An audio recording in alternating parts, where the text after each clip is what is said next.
You are 9 9. Persuaded in fidelity to the truth அப்படின்னு சில வார்த்தை வருகிறது தலைப்பு மைய கருத்து. அப்ப fidelity அப்படின்னா மெய்ப்பற்று, ட்ரூத்னா நம்ம மீட்கவல்ல உண்மை சத்தியம் என்று சொல்வார்கள் அல்லவா, அந்த சத்தியம் persuaded வற்புறுத்துதல் அப்படின்னு சொல்லலாம், பேசி வற்புறுத்துவது அப்படின்னு சொல்லலாம். அப்ப நம்ம அந்த கிறிஸ்தவ ஒன்றிப்பில் ஈடுபடும் பொழுது நாம் என்ன செய்ய வேண்டும் என்றால் வேத சத்தியம் என்று சொல்கிறோம். அது ஒண்ணும் இல்லை, சிசிசி ஒண்ணுதான் ட்ரூத். அப்படின்னா கடவுளின் குடும்பம் இருக்கிறது என்பதுதான் உண்மை. அதற்கு அதனிடம் நாம் மெய்ப்பற்று அல்லது விசுவாசம்னு சொல்றோம். ஃபிடிலிட்டினா அந்த விசுவாசத்தோடு அந்த கடவுள் குடும்பத்துக்கு இருக்க வேண்டும். அப்படின்னா திருச்சபையிடம் விசுவாசத்தோடு இருக்க வேண்டும், மெய்ப்பற்றோடு இருக்க வேண்டும். அதனால் அதை வற்புறுத்தி அவர்களை ஏற்றுக்கொள்ள வைக்க வேண்டும். அதில் உள்ள வார்த்தைகள் என்ன சொல்கிறது என்றால், UR 9ல acquire a more adequate understanding of the respective doctrines of our separated brethren. பாருங்க, இப்ப நீங்க இந்த உண்மையின் பால் மெய்ப்பற்று வைக்க வற்புறுத்த வேண்டும் என்றால் நீங்க என்ன செய்யணும்? போதுமான புரிதல் சம்பந்தப்பட்ட கோட்பாடு, அதாவது குறிப்பாக அந்த மற்ற சபைகளை சேர்ந்த கோட்பாடுகளில் போதுமான புரிதலை பெற்றுக்கொள்ள பிறகுதான் என்ன செய்யணும்? கிறிஸ்தவ ஒன்றிப்பு முயற்சியில் ஈடுபட வேண்டும்.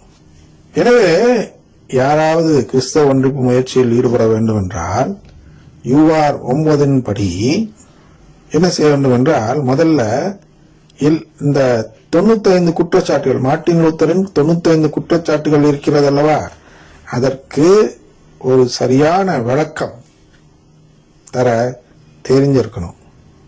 எந்த விதத்தில் தெரிஞ்சிருக்கணும்னா, in such a way that, எந்த விதத்துலனா சம்பந்தப்பட்ட அந்த சகோதரர், மற்ற சபையின் சகோதரர் மார்ட்டின் லூத்தர் சொன்னது உண்மை அல்ல என்று அவரை புரிய வைக்கும் அளவிற்கு எல்லாம் தெரிந்திருக்க வேண்டும், விளக்கம் தர தெரிந்திருக்க வேண்டும்.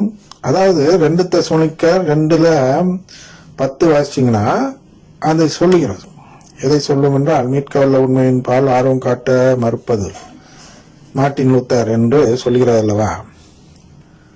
அப்ப 12 பார்த்தீங்கன்னா, 12 முடிந்த வாசி காட்டுகிறேன், 11 3 சேர்த்து ஃபர்ஸ்ட் வாசிக்கிறேன், அப்புறம் தனித்தனியா விளக்கும்.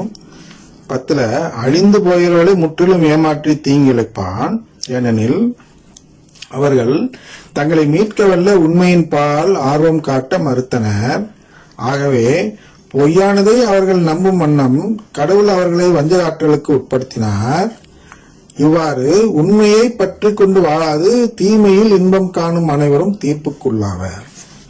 அப்ப இதுதான் நடக்குது. என்ன நடக்குது என்றால், உண்மையை பற்றி கொண்டு வாழாது தீமையில் இன்பம் காண்பதுதான் பிரிந்து போகும் நிலை. உண்மை எங்க இருக்கு? திருச்சபையில் இருக்கிறது, கடவுளின் குடும்பம். அந்த கடவுளின் குடும்பத்தை பற்றி கொண்டு வாழாது தீமை எங்க இருக்கிறது? இந்த குடும்பத்துக்கு வெளியில இருக்கிற எல்லாமே தீமை. அப்ப இந்த குடும்பத்தை விட்டு வெளியே இருக்கிறேன் என்பதில் இன்பம் காணும் அனைவரும் தீர்ப்புக்கு உள்ளாக வேண்டும். அப்படிங்கிறத நிலைமை. மார்ட்டின் லூத்தருக்கும் சரி, மார்ட்டின் லூத்தர் போதனை கடைபிடிப்போர் அனைவருக்கும் இதான் நிலைமை என்பதை நாம் என்ன செய்ய வேண்டும்? அவர்களை உணர வைக்க வேண்டும்.